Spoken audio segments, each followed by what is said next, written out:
Hello दोस्तों, आज हम लोग वैदिक संस्कृति को पढ़ेंगे जो 1500 ईसा पूर्व से 600 ईसा पूर्व तक रहा है। दोस्तों, वैदिक संस्कृति या फिर वैदिक सभ्यता की बात करें तो ये पूरा 1500 ईसा पूर्व से 600 ईसा पूर्व तक रहा है। लेकिन दोस्तों, इसे दो भागों में बांटा जाता है। पहले भाग को कहा जाता है पूर्व वैदिक या ऋग्वैदिक संस्कृति का काल, जो 1500 ईसा पूर्व से 1000 ईसा पूर्व तक रहा, और दूसरे भाग को बोला जाता है उत्तर वैदिक संस्कृति का काल, जो 1000 ईसा पूर्व से 600 ईसा पूर्व तक रहा। दोस्तों, बात करें आर्यों की तो आर्य सबसे पहले मध्य एशिया से आए थे, ऐसा अनुमान मैक्स मूलर ने लगाया है। और इनके द्वारा जो निर्मित सभ्यता थी वही वैदिक सभ्यता कहलाई। और इनकी जो सभ्यता थी वो ग्रामीण सभ्यता थी, इनकी भाषा संस्कृत थी। बाकी का जो भी इम्पोर्टेंट फैक्ट्स है दोस्तों, वो हम लोग ऑब्जेक्टिव के ही प्रश्न में देख लेंगे। तो चलिए स्टार्ट करते हैं। आर्य शब्द का शाब्दिक अर्थ क्या है? आर्य शब्द का शाब्दिक अर्थ क्या है? तो श्रेष्ठ या कुलीन।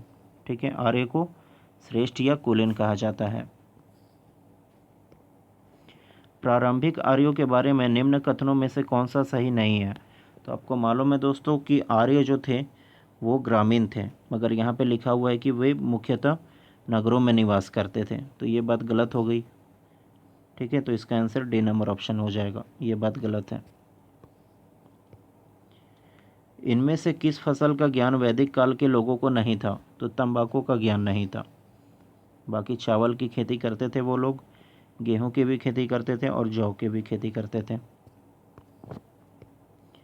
उत्तर वैदिक काल के वेद विरोधी और ब्राह्मण विरोधी धार्मिक अध्यापकों को किस नाम से जाना जाता था? तो श्रमण नाम से जाना जाता था। जो वेद के विरोधी थे और ब्राह्मण के विरोधी थे, ऐसे धार्मिक अध्यापकों को श्रमण के नाम से जाना जाता था। वैदिक गणित का महत्वपूर्ण अंग है? तो शुल्ब सूत्र। ठीक है। किस वेद में प्राचीन वैदिक युग की संस्कृति के बारे में सूचना दी गई है? तो प्राचीन वैदिक युग की संस्कृति के बारे में सूचना मिलती है ऋग्वेद से।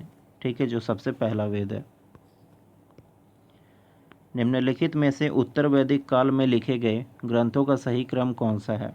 तो उत्तर वैदिक काल में लिखे गए थे वेद, ब्राह्मण, आरण्यक और उपनिषद। यही सही है, ए नंबर ऑप्शन। वेदों की संख्या कितनी है? तो 4। कौन कौन से होते हैं? ऋग्वेद, यजुर्वेद, सामवेद और अथर्ववेद। कौन से 3 वेद संयुक्त रूप से त्रयी या वेद त्रयी कहलाते हैं? तो ऋग्वेद, यजुर्वेद और सामवेद को त्रयी या वेद त्रयी कहा जाता है। ठीक है, अथर्ववेद को त्रयी या वेद त्रयी नहीं कहा जाता है। भारत के राज्य चिन्ह में प्रयुक्त होने वाले शब्द सत्यमेव जयते किस उपनिषद से लिए गए हैं? तो मुंडक उपनिषद से लिए गए हैं। ठीक है, सत्यमेव जयते मुंडक उपनिषद से लिए गए हैं। ऋग्वैदिक आर्यों का मुख्य व्यवसाय क्या था? तो पशुपालन करना। पशुपालन करना ऋग्वैदिक आर्यों का मुख्य व्यवसाय था। भारतीय संगीति का आदि ग्रंथ कहा जाता है? तो याद रखना सामवेद को।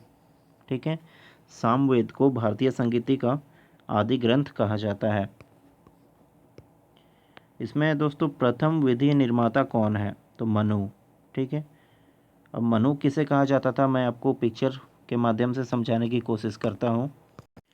ये देखिए दोस्तों, इन्हें ही मनु कहा जाता था। और ये मतलब जो भी ऋषि मुनि थे वे इन्हीं के पास आते थे कोई भी प्रश्नों को लेकर, और ये उनका उत्तर देते थे। ठीक है, और प्रथम विधि निर्माता इन्हें ही कहा जाता है। विधि मतलब दोस्तों वहाँ के संविधान को बोला जा सकता है। तो दोस्तों इसका आंसर हो जाएगा प्रथम विधि निर्माता मनु थे। ठीक है, नेक्स्ट है कृष्ण भक्ति का प्रथम और प्रधान ग्रंथ है? तो आपको मालूम होगा श्रीमद् भगवद गीता। ठीक है, ऋग्वेद में संपत्ति का प्रमुख रूप क्या है? ठीक है, तो गोधन। गोधन मतलब क्या हो गया दोस्तों कि जिसके पास जितनी ज़्यादा गाय होंगी वही सबसे ज़्यादा अमीर होगा। ठीक है, ऋग्वेद के किस मंडल में शूद्र का उल्लेख पहली बार मिलता है? तो 10वें मंडल में शूद्र का उल्लेख पहली बार मिलता है, 10वें मंडल में।